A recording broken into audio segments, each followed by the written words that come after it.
Hello students, good morning. Today we are going to start our chapter next part, nationalism in India. हमारा chapter almost complete हो चुका है बेटा। आज हम करने वाले हैं लास्ट पार्ट। इस वीडियो लेक्चर में हम करेंगे नेशनलिज्म एंड इम्पीरियलिज्म। इन दोनों में डिफरेंस क्या था, नेशनलिज्म और किस तरह इम्पीरियलिज्म से डिफ्रेंशिएट करता था। अगर हम नेशनलिज्म की बात करें तो नेशनलिज्म हमने पूरे चैप्टर में रीड किया है बेटा। नेशनलिज्म क्या था?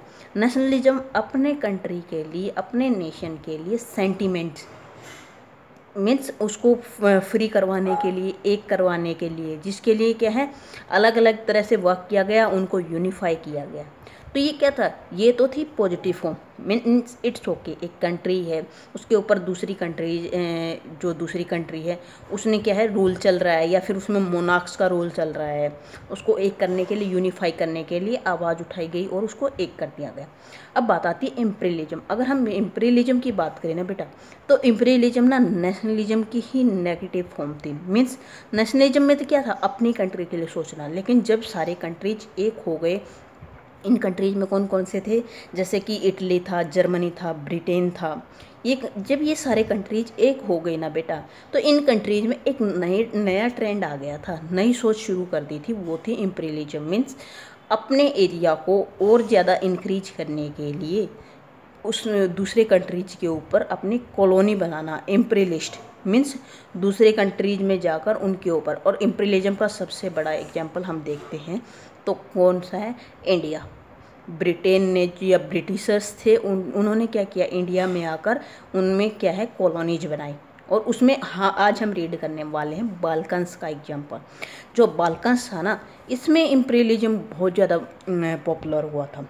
बाल्कन्स सबसे फर्स्ट तो हम रीड करते हैं बाल्कन्स था क्या। बाल्कन्स एक एरिया था बेटा, एक रीजन था। देखो, the Balkan for the region of geographic and ethnic variation. अगर हम बात करें तो बाल्कन एक ऐसा एरिया था जहाँ पर बहुत सारी जोग्राफिक वेरिएशन थी। मीन्स क्या है, जोग्राफिकल वे से देखे ना तो ये बहुत ज़्यादा यूजफुल एरिया था। उसके साथ साथ एथनिक वेरिएशंस थी। मीन्स एक ऐसा एरिया जो क्या है अलग अलग, मीन्स छोटे छोटे अलग अलग पार्ट्स में डिवाइडेड था। मीन्स इसके एक साइड क्या था, कैप्सियन सी था, ब्लैक सी से घिरा हुआ था। तो इस तरह का एरिया था जो आज के टाइम पे ये क्या है, ये बाल्कन्स वो एरिया है जो आज के टाइम पे रोमानिया, बुल्गारिया, अल्बानिया, ग्रीक और मैकेडोनिया, ये सब एरियाज क्या थे, पहले बाल्कन रीजन के अंडर आते थे। मीन्स क्या है, ये अलग अलग डिवाइड था और जियोग्राफिकल वे से बहुत ज़्यादा क्या था, ये बहुत ज़्यादा मीन्स यूजफुल था। यूजफुल कैसे था? एक तो यहाँ मिनरल रिसोर्सेज बहुत ज़्यादा थे, और उस टाइम पे जो मेन पावर्स थी ना बेटा, ब्रिटेन, इटली, फ्रांस और जर्मन, ये 4 मेन पावर्स थी। ये क्या थी, तभी क्या थे, अपने आप को उन्होंने फ्री किया था। इन्होंने, इनमें क्या है, नेशनलिज्म लाने के बाद ये क्या थे, फ्री हुए थे। इनमें डेमोक्रेटिक सिस्टम शुरू हुआ था। तो ये क्या थे, जो मोनार्क्स थे उस सिस्टम से फ्री हुए थे। तो ये क्या थे, अब इनमें जो ये 4 मेन पावर्स थी ना, इनमें क्या था, एक नई मतलब नई होड़ चालू हुई थी कि हम अपने जो एरिया है उसको ज़्यादा से ज़्यादा कैसे बढ़ाया जाए। और उसी को बढ़ाने के लिए क्या है, बाल्कन रीजन के ऊपर इनका क्या है, इन चारों ने क्या किया, इन चारों ने इसको कंट्रोल लेने के लिए इनके बीच कॉन्फ्लिक्ट हुआ था। बाल्कन फिर से बता रही बेटा, रोमानिया, बुल्गारिया, अल्बानिया, ग्रीक और मैकेडोनिया, ये 5 रीजन थे जो आज के टाइम पे हैं। ये तो बेटा पहले ये क्या कहलाता था, बाल्कन रीजन। जो बाल्कन्स था ये क्या थे, इनहेबिटेंट्स मीन्स स्लेव्स, इनहेबिटेंट्स थे। इनहेबिटेंट्स होता है बेटा, मीन्स हम ये बोल सकते हैं इनहेबिटेंट वो होता है कि किसी की मीन्स जनरेशन, ये स्लेव्स की जनरेशन्स के थे। मीन्स अब स्लेव नहीं थे, स्लेव्स के इनहेबिटेंट्स थे। मतलब इनकी क्या थे, इनके वंशज बोल सकते हैं, हिंदी में जिसको हम बोल सकते हैं ना वंशज। तो ये क्या थे, इनके वंशज थे स्लेव्स के। और इसके ऊपर क्या है बेटा, पहले जो बाल्कन रीजन था ना, इसके ऊपर ओटोमन एम्पायर का रूल चल रहा था। ओटोमन एम्पायर कौन सा था? ओटोमन एम्पायर हमने फुल चैप्टर में के टाइम पे किया है बेटा। ओटोमन एम्पायर था टर्की का एरिया था जहाँ पर ओटोमन एम्पायर था, और ये इस्लाम जो रिलीजन है उसको फॉलो करने वाले थे। तो जब तक ये क्या है, ओटोमन एम्पायर था ना बेटा, जब तक क्या था, ये रोमानिया, बुल्गारिया, अल्बानिया, ग्रीक और मैकेडोनिया मीन्स जो बाल्कन रीजन था वो किसके अंडर था, टर्की का जो किंग था उसके अंडर था। लेकिन बाद में क्या हुआ, इसने जो ओटोमन एम्पायर था इसका डिसइंटीग्रेशन होना स्टार्ट हो गया। मीन्स क्या था, ये जो ओटोमन एम्पायर था इसके जो कंट्रीज थी ना ओटोमन एम्पायर के, वो टूटने लगी। और उन्होंने क्या है, छोटे छोटे जो थे ओटोमन एम्पायर के छोटे छोटे जो कंट्रीज थे, उन्होंने क्या किया, अपने आप को इंडिपेंडेंट डिक्लेयर कर लिया, फ्री डिक्लेयर कर लिया। मीन्स इन्होंने क्या है, इन्होंने ओटोमन एम्पायर के जो कंट्रीज थे उन्होंने ओटोमन एम्पायर के अंडर रहने से मना कर दिया और अपने आप को फ्री कर लिया।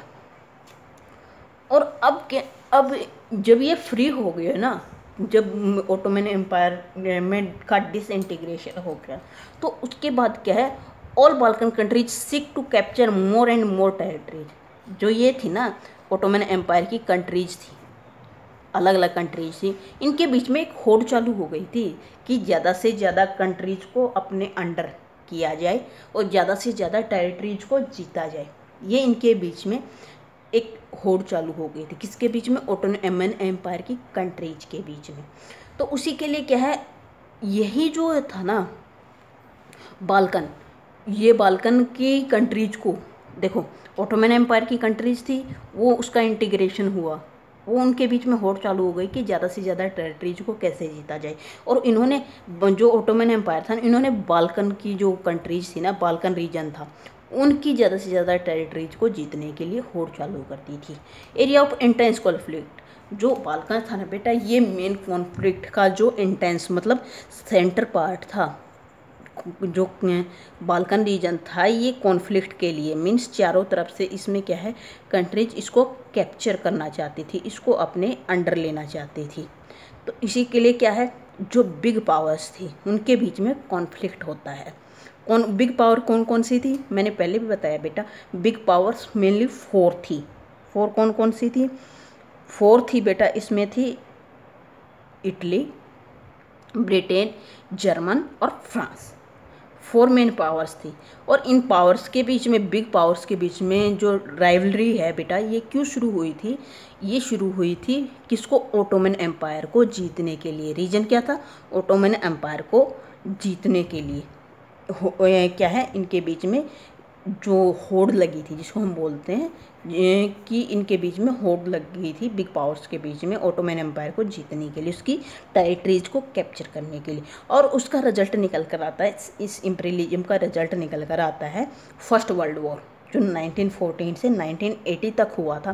फर्स्ट वर्ल्ड वॉर क्या है, जो बिग पावर्स के बीच में ज़्यादा से ज़्यादा टेरिटरीज को कैप्चर करने की होड़ लगी थी ना बेटा। जैसे कि ब्रिटेन था, ब्रिटेन ने इंडिया को कॉलोनी बना लिया था। इसी तरह क्या है, इन कंट्रीज ने अलग अलग एरियाज में अपनी कॉलोनी बनानी चाहिए और उसका इफेक्ट लेना चाहा। ब्रिटेन इंडिया को कॉलोनी बनाए हुए था, इंडिया इसी का क्या रिजल्ट क्या था, जो ब्रिटेन में इंडस्ट्रियल रिवॉल्यूशन आई थी इंग्लैंड में, वो इंडिया के ऊपर जो अपनी वो थी, जो ब्रिटेन ने इंडिया के ऊपर जो वो बनाई थी ना कॉलोनी, तो कॉलोनी बोलते हैं, कॉलोनी बोल सकते हैं। तो ब्रिटेन ने इंडिया को क्या था, कॉलोनी बना लिया था। वो क्या था, उसका सारा इफेक्ट था, वो उसका सारा एक ही रीजन था कि इंडिया से ज़्यादा क्या है, ड्रेन ऑफ वेल्थ कर ले सकें। और उस ड्रेन ऑफ वेल्थ के लिए क्या है, उसी रीजन से अलग अलग कंट्री क्या है, अपने जो ज़्यादा से ज़्यादा स्टेट्स को कैप्चर करना चाहते थे। और इन एरियाज को, बिग पावर्स को रोकने के लिए क्या है, एंटी इम्पीरियल फोर्सेज बनाई गई, और जिसके बाद क्या है, इनको कंट्रोल किया गया। और इस तरह क्या है, इस तरह जो पूरे जो थी ना बेटा इम्पीरियलिज्म धीरे धीरे क्या है, ख़त्म हो गया था। क्लियर, यहाँ तक बिल्कुल सिंपल सा है बेटा। देखो आज मैंने एक लास्ट चैप्टर डिस्कस किया है, ये हमारे जो चैप्टर से रिलेट तो नहीं करता था, लेकिन ये क्या है, इंपॉर्टेंट था, इसमें से एक सेपरेट क्वेश्चन बन सकता है। तो इसमें क्या था, सिंपल सा था बेटा, नेशनलिज्म था। तब तक तो क्या था, अपने कंट्रीज के लोगों को एक करने के लिए जो प्रयास किए थे वो थी। इम्पीरियलिज्म क्या था, इम्पीरियलिज्म में जब कंट्रीज क्या है पूरी एक हो चुकी थी, तो दूसरी कंट्रीज के एरिया को कैप्चर करने के लिए क्या किया, जो कंट्रीज थी उनके बीच में एक रेस चालू हो गई थी। और उसमें मेन था बाल्कन रीजन। बाल्कन रीजन आज के टाइम पे जो रोमानिया, बुल्गारिया, अल्बानिया, ग्रीक और मैकेडोनिया है, ये जो रीजन, ये आज के टाइम पे बेटा ये नाम बुल्गारिया, अल्बानिया, ग्रीक, मैकेडोनिया, ये आज के टाइम के नाम हैं। पहले इस सारे रीजन को मिलाकर क्या बोला जाता था? Balkan region. Balkan region geographical way से देखे, एथनिक वे से देखे तो ये बहुत ज़्यादा मीन्स यूजफुल था, ये बहुत ज़्यादा यूजफुल था। इसीलिए क्या है, सब कंट्रीज इसको अपने अंडर लेना चाहते थे। पहले बाल्कन रीजन पर ओटोमन एम्पायर का, जो ओटोमन एम्पायर क्या था? टर्की एम्पायर था, इस्लामिक रूल चलता था। लेकिन बाद में धीरे धीरे ओटोमन एम्पायर में डिसइंटीग्रेशन हो गया। डिसइंटीग्रेशन होने से जो ओटोमन एम्पायर की कंट्रीज थी वो क्या थी? टूटने लगी धीरे धीरे, और अपने आप को इंडिपेंडेंट डिक्लेयर कर लिया। तो जो ओटोमन एम्पायर की जो कंट्रीज थी, उन्होंने अपने आप को इंडिपेंडेंट करने के बाद कंट्रीज में होड़ लग गई फोर मेन जो बिग पावर्स थी। बिग पावर्स फोर थी, इटली, फ्रांस, जर्मनी और फोर्थ थी ब्रिटेन। ये फोर मेन पावर्स थी। इनके बीच में पावर्स ज़्यादा से ज़्यादा टेरिटरीज को कैप्चर करने के लिए, उनका बेनिफिट लेने के लिए इनके बीच में राइवलरी थी। और उसी में क्या था, इसी के कारण बाल्कन रीजन क्या है, कॉन्फ्लिक्ट का रीजन बना हुआ था। मीन्स चारों कंट्री क्या है, उसी एरिया को कैप्चर करना चाहती थी, जिसका रिजल्ट निकला फर्स्ट वर्ल्ड वॉर। उसके बाद फर्स्ट वर्ल्ड वॉर के बाद एंटी इंपीरियल फोर्सेज लाई गई, इंपीरियलिज्म को कंट्रोल किया गया। और इस तरह क्या है, धीरे धीरे जो सेकेंड वर्ल्ड वॉर होता है वो भी इन्हीं का रीजन था, लेकिन उसके लिए थोड़े से रीजन दूसरे थे बेटा। उसको हम नेक्स्ट उसमें चैप्टर में पढ़ने वाले हैं।